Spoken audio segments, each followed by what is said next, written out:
Okay, welcome back to another pickups vid. I think this is my first pickups vid for maybe a couple of months, give or take. I've got quite a few, including a couple of gifts, which was a really nice surprise. That's for the Commodore Amiga. There's some Super Nintendo, PS3, PS4, and one Xbox One game. Got HEI, brilliant start. So yeah, what you may have noticed, we'd have to be blind not to, I guess, is that the room slightly changed. The camera would usually be facing down there, actually. Get the camera angle right, the mirror kind of reflection, it'd be that way. But I've kind of moved a few things around, and the reason why, not that it matters, but we're having some family coming over at the end of this month and staying until early December. And the middle spare bedroom it's pretty tiny, to be fair. It's almost like a little box room. And this one is much bigger. There's more light, although this video is kind of a little bit dark, but that's just because of the time of year, and this is late afternoon. It's like after 4:30. So it just made more sense, much more sense, moving a few things around in this room, bringing the bed, I know you can't see it, but like down there where you'd usually see the camera angle, where I had like the Kallax shelves and the TV, and then I've just basically moved it all up here. I know you can see the wires down there, it looks a bit of a mess, but again, I've just shoved this all in about an hour ago, so everything's in a bit of a mess, and you're going to see it change quite a few times, I think even over the next few vids, but come the start of next year, I think I'm going to move it around and maybe keep it that way long term. Probably move it back to how it was, or very similar. But you didn't need to know that, but I just thought I'd share it anyway. So, anyway, as I rub my old itchy eye again, just started to water as soon as the video started. Unbelievable timing. I'm not crying, honestly. It's not that emotional that I had to move all that stuff. But it was exhausting. So anyway, a few weeks back, probably 2 or 3 weeks back, good friend of mine on here hasn't made a video for absolutely ages. That's Ash. Ash81B4U is his username. He sent me a message, and he said, look, I've got a couple of, he said he's got one duplicate that he's bought that he thinks I wanted, or want, and he said, do you want it, basically? And I said, well, don't tell me what it is, that's an amazing gesture, I'd love to, on the condition that you tell me that you want something in return. That's kind of the deal, I know there's a few people in the past, particularly Jay Cybersnake7, who sent me Castlevania 4 on the Super Nintendo, and I said to him, I'll accept your gift, mate. I didn't know what it was at the time, but you've got to tell me what you want in return. And almost a year on, he's still not done it, so get on the case. Because, I know you didn't send it to get something back, but it's nice, isn't it? It's nice to have that kind of reciprocated. And it's the same with Ash as well. He knows that he's going to give me a list, and I'm going to look down the list, and I'm going to try and, pick up one or two things as and when. But anyway, so he sent me this message saying he's got something for me. I said, don't ruin the surprise. Really lovely gesture, thank you very much. Anyway, it arrived the other day. But there was two, because there was a game, inside the box. And I'll show you what they are. And both of them are brilliant. The first one took me by surprise, because it's a game I've been after for absolutely ages, but just not got round to getting it. Now, I did have it, back in the day, but this is the first time I've had it for years and years and years. Probably at least a decade, maybe 15 years. And it's Supercars 2. Again, did I say it's for the Amiga? If not, I just did there. So, there's the old side view. Obviously, you've got to see the back. So, yeah, Supercars 2, like an overhead racing game with, weapons, a bit in a way like, of a stupid comparison, but something like a Mario Kart, if you want to use a modern-day comparison. But it's basically just a driving game. And really good. I absolutely loved it, as a kid. And the first game was Supercars, and the sequel, which came out in '91. Really good game, and I love all this gremlin artwork down there, or the logo. Brings back so many nostalgic memories. So yeah, brilliant game. Delighted to have that. Now, that wasn't all, because when I picked it up, I thought, that's pretty heavy. Because inside that, and I would have been delighted with that, in fact I am, but to get this other game, now this may not mean a lot to you. Where is it? Oh, there it is. It may not mean a lot to you, this particular one, but this is massively nostalgic in a weird way. Now, let me explain. Let me show you what it is, and I'll talk about it. It's Druid 2 Enlightenment. Alright, in one of these kind of plastic cases. There is a boxed variant as well. It doesn't bother me, I'm just delighted to have the game. If in the future I get a chance to get the box one, then I may not. I'm not really that bothered. I'm obviously going to keep this one, and this will be my favourite go-to game, because this is the one Ash sent me. So really pleased with this. Now, yeah, so my connection, if you like, and I love, again, the old logo there from the 8-bit days, Firebird. So, this is kind of like a gauntlet game, one of those kind of like adventure games, role-playing, and it looks really good. You're not going to be able to see it on the back, but see if you can make it out. You really can't. But it's a brilliant game. Now, anyway, the story I was going to tell. back in, I think it was 85 or 86, when I was obviously a very young kid, we got an Amstrad. That was my computer of choice, my poison in the 80s. I was an Amstrad fan. And I keep meaning to get back into the system. I will do eventually, but probably a good few years from now, to be honest. But I digress. One of the first games, in fact, on Christmas Day, along with a 5-star compilation, I know I've mentioned this before, with like Who Dares Wins 2 on it, 3 Weeks in Paradise, Spin Dizzy, Zoids, and there was one more, bollocks, can't remember what it was, Equinox, I think, off the top of my head. I got that, I got Footballer of the Year, which is a brilliant game, and the other one was Druid, so the first game in the series, in a really bright red kind of case, and I absolutely loved it. I got great memories. It's one of the first games I ever played, and it's basically the same thing, a role-playing adventure game, than this one, of course. This is just a sequel. And I remember back in the late 80s, when did this come out of interest? It doesn't say, but I'm going to guess about 88, 89. Let's see if it says on the disc. But I remember back in the late 80s seeing the advert for Druid. It doesn't actually say, I'm sure it says the instructions, but I'm not going to fiddle around and look. But I remember seeing the poster, the game advertised, the sequel, Druid 2, and I thought it sounded really cool, Enlightenment. I thought, it sounds amazing as like a 6, 7, 8, 9-year-old kid. I've got to get that game. And I never did. And now I've got it. And I think I've mentioned it to Ash so many times over the years. And being the top lad he is, with an amazing memory, he's obviously picked up on that and made a bit of a mental note.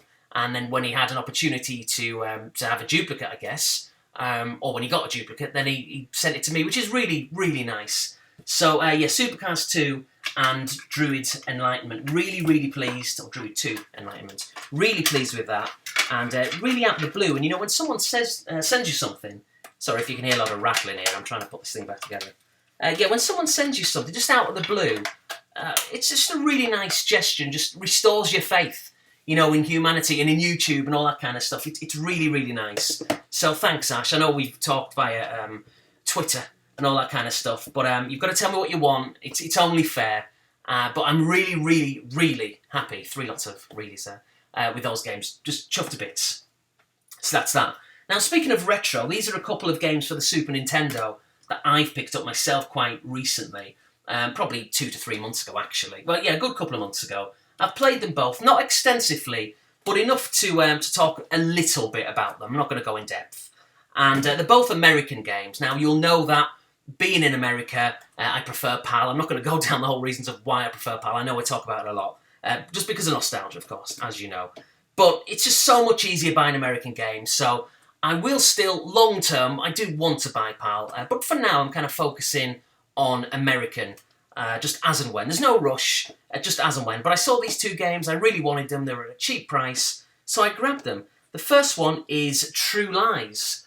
Arnold Schwarzenegger there. These are in these Sentinel cases, so that's why they're really glossy with the reflection of the light. But yeah, kind of like an overhead 2D, stroke 3D, well not 3D, 2D overhead shooting game, I guess. Kind of a platformer in a sense. But yeah, really, really hard. It's got this like what does it say on the back? Like a or maybe it's on the front.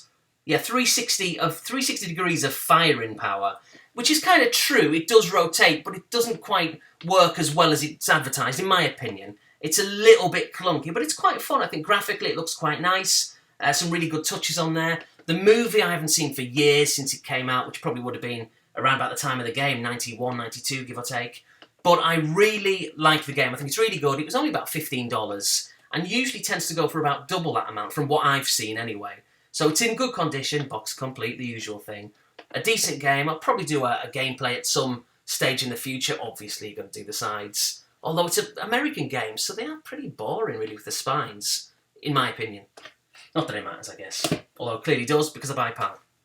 Or favour PAL. And then this one's a real nostalgic favourite of mine. I used to play it on the arcades. I used to have it on the Atari ST, which admittedly wasn't a great conversion, but I still liked it. And it's Final Fight. So a 2D side-scrolling beat-em-up. Brilliant game. I put it on the other night for the first time since buying this back. And yeah, I had fun with it. I probably played it for about 30 minutes, and I didn't even lose all my lives in the game, but I knocked it off. Because I know it sounds ridiculous, but I just didn't want to complete it straight away. And it was heading that way, you know, I was doing really well. And I thought, no, do you know what? I'm just going to knock it off. I've put it on for 20, 30 minutes. I've had fun with it. I'll come back to it. So that's that. Really good game. Brilliant nostalgic memories for me, is old Final Fight. Now, the rest of them are all current gen. One is current gen, well, one is last gen, but last gen is still kind of current gen in a sense. And that, oh, right, yeah, how do I sum this up? Okay, so this is a game for the PlayStation 3.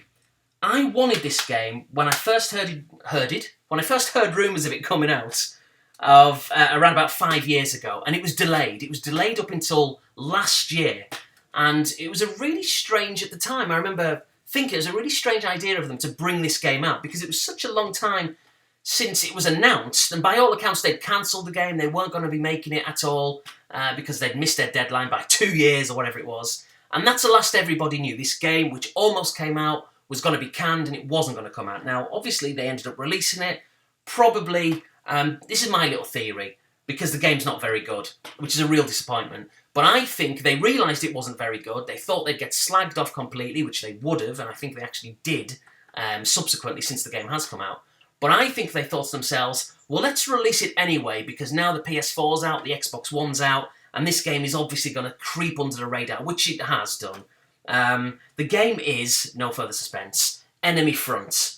Whether I was going to get it on the 360 or the PS3 didn't really matter. I've ended up doing it for the PS3. But either way, really looking forward to this at the time, because it was meant to be the next big World War II game, you know, better than like a Call of Duty, better than a Medal of Honor, better than a Battlefield or a Bad Company. And it looked really good. And if you look at the back, again, this is really pointless, but trust me, it looks really good on the back of there. And when you're playing the game, it doesn't look very good at all. It very much is last gen. But last gen is in going back 4 or 5 years when they started to build this code. It's awfully out of date. The AI is horrific. I'm playing on the hardest difficulty setting, and I'm probably about 2 or 3 chapters in the game. And the only other game which I thought was worse than this when it comes to really poor AI was Crysis 2 on the 360, where I put it on the Super Soldier difficulty, which I think is the hardest setting. Completed the game, really easy, the AI was just awful, and it's the same on this. Basically, what I found, it might just be a glitch, it might just be my copy, I don't know why that would be the case, but what I found is you can go into, like, say, you start a level, right, and in a whole wide open area, you can start shooting some German soldiers, the enemy front. And but what happens is you don't just shoot the ones that are around, it's almost as if the noise that you're making, the commotion of this gunfight that you're involved in, invites all the other AI, the bots, the computer control players, from everywhere else on the level over to where you are. So all you've got to do is like hide behind a corner, pick them off one by one, and then you kill them all, and then basically the rest of the level, you know, which could stretch a good few minutes, or at least until the next checkpoint, is empty. There's no one around because they've all been drawn to your gunfire. It's absolutely ridiculous. So it really ruins it. And it says to me, it smacks of the fact that they had a game which was pretty much complete, which was full of bugs, that they decided not to release because it was going to get panned. They released it anyway after the PS4 and Xbox One were released, and as if to say, oh, no one's going to notice, no one's going to care. Well, it's a big disappointment. I'm just bloody relieved that I didn't spend like $40 or whatever it was when it came out. Picked it up for $10, in fact, maybe just under that, including shipping. So I'm pleased that I didn't pay a lot of money for it. The game may improve. I've not really played it enough to know if it's a really good storyline. It seems a little bit ridiculous so far. I don't really like the voice acting. I'm just really disappointed in it, but I may change my tune. And in a weird way, I can almost see this being a kind of game that I can appreciate, accept and acknowledge is rubbish, but kind of have some kind of soft spot for it in the future because it's so bad, like a cult kind of thing. I can see that happening. So anyway, that's Enemy Front. If, like me, you were looking forward to this game about 4 years ago, and you've not given it a try, then give it a try by all means, because it's always best to try it for yourself. But so far, rubbish. Absolute bollocks. Now, 3 games for the PS4. I'm going to very quickly talk about the first 2 together, because they're the same kind of game. And I've not played them that much anyway. But they are Rock Band 4, and you know what's coming next? Guitar Hero Live. Now, it's a really good franchise, sorry. Postman's going by and I'm just watching. What has he left at the door? Knocked at the door and left something. Distracted me. Right, anyway. So they're really good games, Rock Band and Guitar Hero 4, if you like that kind of thing. You know what you're going to get. The latest incarnations on the new systems and nothing different. It's, well, in saying that, kind of... That's the other one. Again, this mirror reflection really screws me up sometimes. Guitar Hero Live is slightly different in the sense that you're playing in front of like a live full-motion video audience instead of the old school kind of, cartoon, kind of computer animated players and fans and crowd and all that kind of stuff.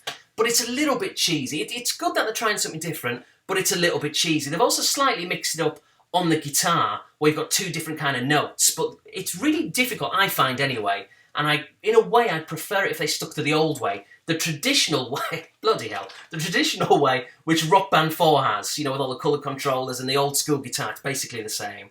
Now, I was going to get this on the Xbox One because this game, Rock Band 4, allows you to play your previous DLC from old Rock Band games, and I've got a lot of DLC on the Xbox 360, which I could just transfer over to the Xbox One. But more and more these days, I'm going back to the PlayStation 4. I told you this would happen. I kind of go back and forth between systems. And I thought, do you know what? I'm in a zone now where I'm into the PS4 more than the Xbox One. I love the Xbox One, but right now I'm in the PS4 zone. So I thought, well, I'm just going to carry on picking games up for the PS4 in the immediate future, maybe even long term. And it could be my system of choice for current cross-platform games. God, I'm having a nightmare here. Fucking, it's done it again. What is this? Right, so yeah, Guitar Hero Live and Rock Band 4. They're good games, but you know what to expect. It's the same old, but they are fun. Now, I didn't get the big, drum kit and all that kind of stuff, because I remember buying the drum kit. I bought it for Rock Band 2, was it, or maybe 3? I know I definitely got it for the Beatles Rock Band, and I just didn't like it. I thought it was a bit cheap and a bit tacky, and I hated the noise it made. It reminded me of like a toy, which I guess it is in a sense, but it was almost like I was using, I don't know, some kind of like Fisher-Price bit of kit, as if I was like 7 again, and I just didn't like it, So if they fix that in the future and they make it a little bit more professional sounding, then I'll be interested. But right now, you can just hear the plastic as you're whacking it, and it's just ridiculous, so not interested. 2 games left. Okay, so this is an interesting one. It's Pro Evolution Soccer 2016. Now, apparently, if you believe all the reviewers and all the, dare I say, hipsters, then this is the game to go to for the current-gen football game. It's not that it's bad, it's really good, but it's difficult. It's difficult because it's got a steep learning curve. It's more of a simulation. You've really got to work for your results, which is a good thing. But I've got to be honest, not because I'm lazy, but I much prefer the style that FIFA has. It's more arcadey for a start, much less of a simulation, and you're given more assistance with your shots and your passing and all that kind of stuff. And of course, with FIFA, you get all the licensing, all the Premier League stadia, and all that kind of stuff. So, personally speaking, so far at least, I've got to say I much prefer FIFA 16. This is still a good game. I am slowly getting into it. But yeah, I've got to be honest, I'm not really into the simulation side of things. I want to have fun. I don't want to take it seriously. But for those times when maybe I do want to take it seriously, then this is definitely the game. But for me, again, I've got to say I prefer FIFA. But I could change my tune once I master this game, because that's the other thing. It's a kind of game you can't really just put on and just have a good... Well, you can put it on and have a kick around for a few minutes. But you've really got to get into it. You've got to master it to appreciate it. And once you do that, I can see myself liking it. But straight away, if you just want a game which you want to pick up and play for 20 minutes, for me, it's got to be FIFA. So that's that. And then last but not least is a game which has just come out for the Xbox One. You probably know what it is because it's an exclusive. And it's Halo 5 Guardians. And this is the limited edition set. Now, I think this retails for $100, which is pretty ridiculous. But I picked it up for 72, something like that. Now, which is expensive. That's around about 60 quid. 55, 60 quid. But you know what? I looked at the standard release was only $10, $12 less than what I paid for this. So I thought, well, who cares? I may as well get the extra little bits and pieces inside, which I'm never going to use, of course. But I picked it up anyway. And it looks nice. And it's a nice little slipcover with a little kind of tin, plasticky kind of feel to it. So yeah, Halo 5 Guardians. Now, I'm not a massive Halo fan, because I never really played the campaigns. I'll start them, and then I get bored of them. I keep meaning to get into them, but I never really do. I've not yet touched the campaign on this one.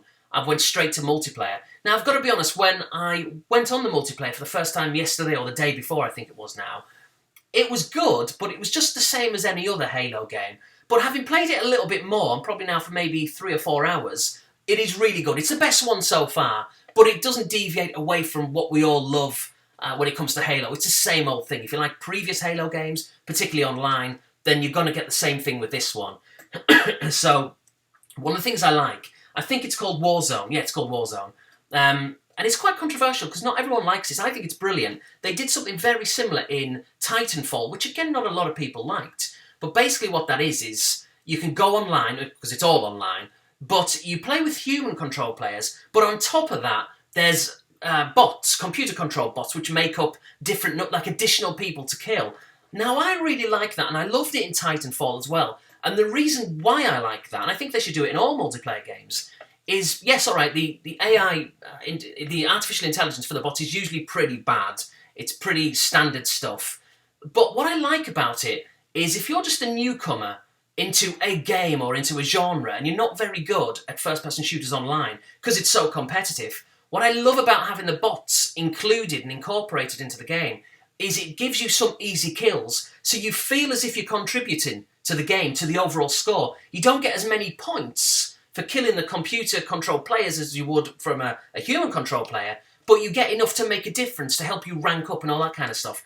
And like I say, more importantly, to make you feel as if you're achieving and contributing towards the team's score. And I really like that. I don't know why anyone wouldn't like that, to be honest, but I think it's a great addition. I loved it in Titanfall, and I really like it in this. It's a big... Warzone is like a big kind of grand battle scale, where I think there's 24 players, which is not that grand, I guess, in the scheme of things. But in comparison to something like Call of Duty, it's pretty big. So yeah, I really like it. It's the same old kind of cartoony graphics that Halo's got, or at least I think it has. But it works. It looks good. It's a good game. It controls well on the old Xbox One controller.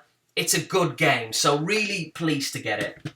So that's that. There's a few games there. A little bit of variation. How long's this vid been going on for? Fair while. Bloody hell. So that is that. I know I'm going to drop these, but I'm going to do it anyway. Let's have a gamble. There's one. There's Druid 2 and Supercars 2. I'm going to hold this on to make sure I don't drop it. There we go. Brilliant. So all these games, really, really pleased with them. Nice little bit of variation.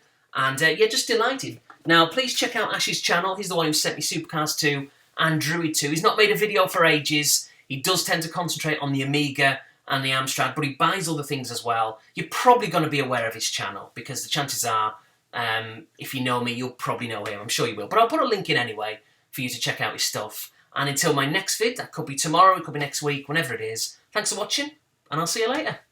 Now, quick little extra. You know that during that video, I was rudely interrupted, distracted by the postman. Well, that's because he brought a few things, including a game, and that game, as you may have already guessed, is Call of Duty Black Ops 3. I know, I wasn't going to, and I've done it again. Another year goes by and I've bought another Call of Duty. I did like the beta, I've got to be honest, on the Xbox One and the PlayStation 4, so I think I'm going to like this, but I know it's going to annoy me eventually. Anyway, that's all. Thanks for watching. Until next week, or the week after, whenever it is, see you later.